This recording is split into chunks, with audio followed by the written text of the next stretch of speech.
Welcome to the Courting Happiness podcast. This is a space where self-care becomes part of your day. A space where you learn evidence-based strategies to help your life, share it with those you love, and cultivate well-being at work. I'm your host, Dr. Kortni Alston. I'm a former news director, television reporter turned happiness scholar, TEDx speaker, and transformational trainer. I also understand hardships. While working my dream job in television, I lived a nightmare suddenly becoming a young widow after 86 days of marriage. I became committed to learning more about resilience, healing, and happiness. This is how I discovered my area of research, which is positive psychology. Now I'm living my calling of training individuals and organizations on happiness.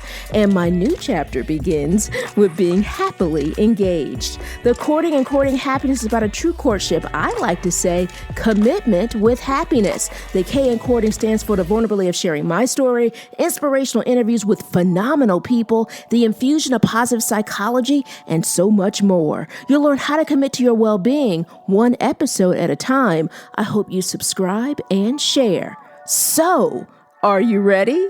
Let's get started. Welcome to episode 110. I'm Dr. Kortni Alston. So let's talk. Let's talk about rain. And I'm not talking about the rain that comes from the atmosphere and falls. I'm not even talking about saving something for a rainy day, or even Purple Rain, the award-winning song by the artist who was just incredible, the late singer-songwriter Prince. I'm talking about RAIN as an acronym, and it's all about healing, especially when we're feeling overwhelmed. Now, this information comes from an amazing article written by Dr. John Amadeo and published in Psychology Today. You can read this article by going to drkortnialston.com/podcast/episode 109. That's drkortnialston.com/podcast/episode 109. So, Dr. Amadeo discusses the RAIN approach that was created by mindfulness teacher Michelle McDonald. He also says this, quote, "I've adopted RAIN in a way that dovetails with the focusing attitude, so any flaws in my adaptation are my own and not those of its creator, Michelle McDonald." So he also says that the R in RAIN is recognize. He shares that when something happens, that it's difficult and it's challenging or can be confusing, he urges us to pause. Pause. He says that pausing allows us to focus on what's happening internally. Really, he says, quote, inside of us, end quote. Now, it's interesting because I work as a professor, and I'm a chair for communications, art, and design department at a university in North Carolina. Now, just the other day, I walked into my classroom and I said, "Good afternoon." I often say that. The class really said very little. I think I might have heard something like, "Good afternoon, good afternoon." And I took inventory of that. And I asked, "How are you doing? How are you all doing?" They didn't really answer, really shy about how they were doing. And I thought, okay, let me dive into this a little bit more. So I said, with a show of hands, who is stressed? They seem more open to share that way because it looked like all hands were up. Then the next question I asked, who was overwhelmed? I saw many hands stay up. The third question, really the last question I asked, was who is emotionally exhausted? Who is burnout? Many hands still remained. The interesting part of that is that while they had their hands up, Guess who else had their hands up too? Me. At that moment, I decided we all needed to pause. So, as a class, I turned off the lights and said, let's close our eyes for 3 minutes in silence. I will say, part of the silence, I felt like I needed to say something, but I fought it. I said, nope, we're going to be in silence right now. And the only thing that I did while we sat in silence for 3 minutes, I looked at my watch, and I just looked at the time to take note of the 3-minute mark. Then once it hit that 3-minute mark, I began walking them through opening their eyes and providing some best practices from Dr. Christian Neff, one of the leading scholars in self-compassion. I talk about her often. If you're new to the podcast, certainly check out some past episodes that focus in on self-compassion. She is just incredible in terms of her work. And so I said, I want you to treat yourself like your own bestie.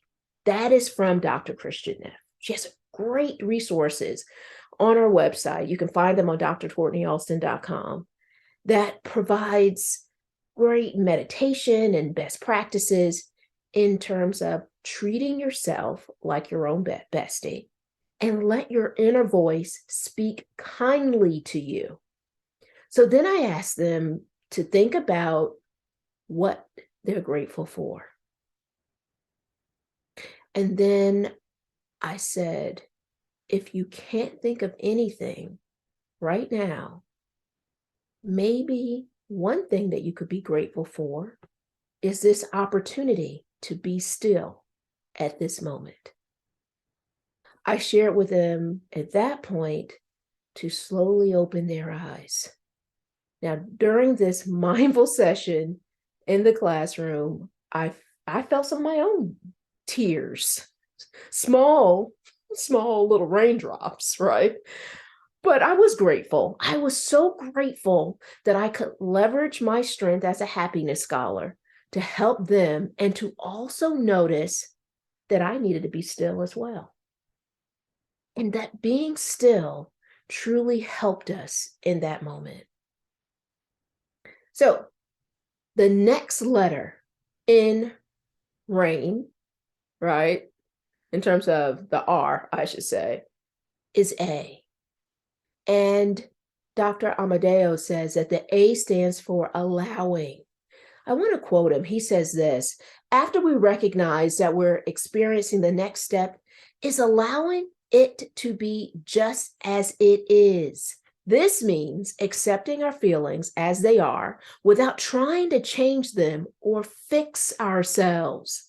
We honor our feelings without allowing our inner critic to tell us something scary, or tell us some scary story about what our feelings mean, such as that we're defective or flawed, or that we'll never be happy. And he says, gently accept our feelings. And I love that in terms of gently accept. One of the things that really resonated with allowing is that allowing ourselves the permission to honor our feelings. Allowing ourselves to sometimes sit in silence, and allowing ourselves the permission in terms of being human.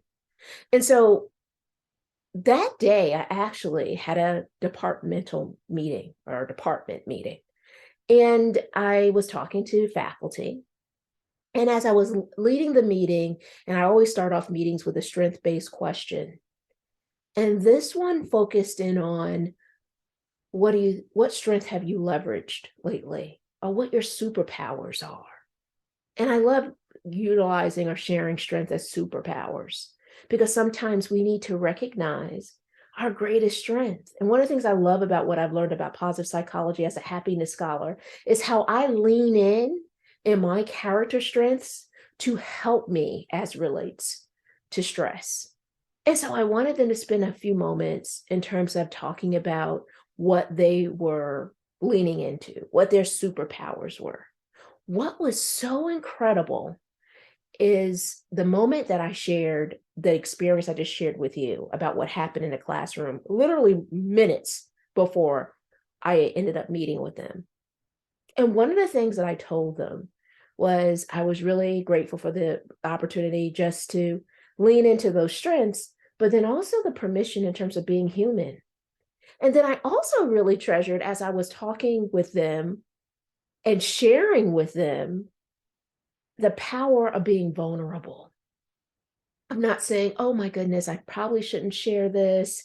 Maybe we shouldn't have just acknowledged the stress. But I said, no, that's my superpower, right? That's my superpower. My superpower as a happiness scholar, in terms of my training in positive psychology, is to lean in terms of those strengths. The value of the work and my research and being able to share this information is a strength-based approach. And so I love what Dr. Amato says, on the value and the power of allowing, gently accept our feelings. All right, so next is I, right? In R.A.I.N, which he says is inquire or investigate. He offers this. He said, this is not like this intellectual exploration, but one of being gentle and noticing what's inside of us. Dr. Amato says this, and I'm going to quote him again. He says, as our attention gently rests inside our body, we might get a sense of what this anger or frustration is about. Something deeper may emerge as we gently hold this inside of us. If nothing comes, that's fine too. There's no way to do this wrong. I love this. I love what he just shared. He says, there's no way to do this wrong, right? And so in terms of inquiring, investigating, and finding out more, and also honoring our feelings in that process, he urges us to be loving and kind to ourselves. And that kindness matters.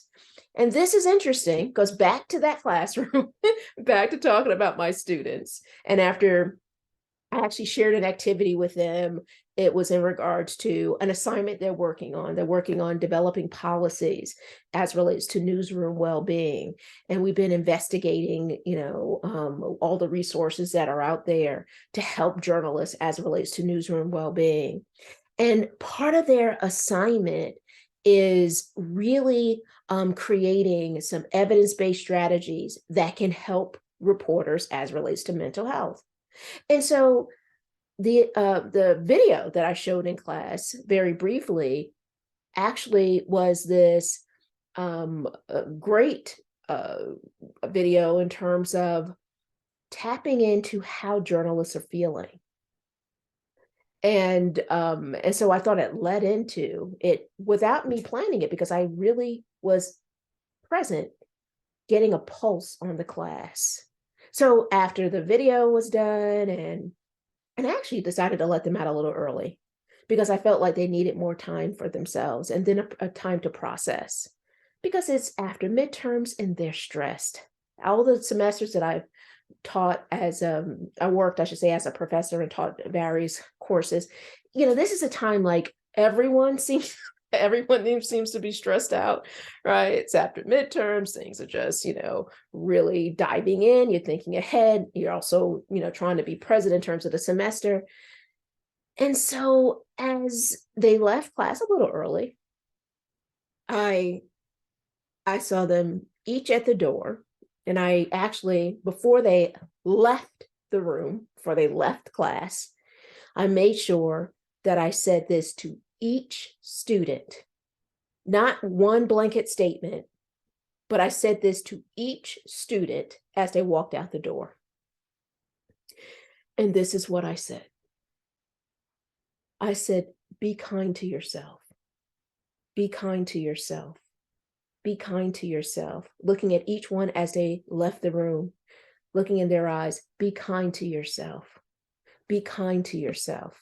Each one, be kind to yourself.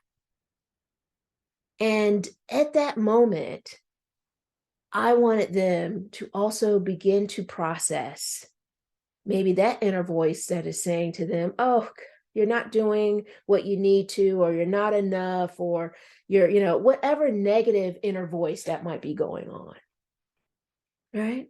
Or just maybe the dynamics of just being overwhelmed by having so many things they're needing to accomplish. I wanted them to know how important it is for them to be kind to yourself. So I love what Dr. Amato is saying in terms of exploring, investigating. I often tell people, executives when I'm training, and managers when I'm talking about how to develop workplace well-being within your organization, is it all starts with you.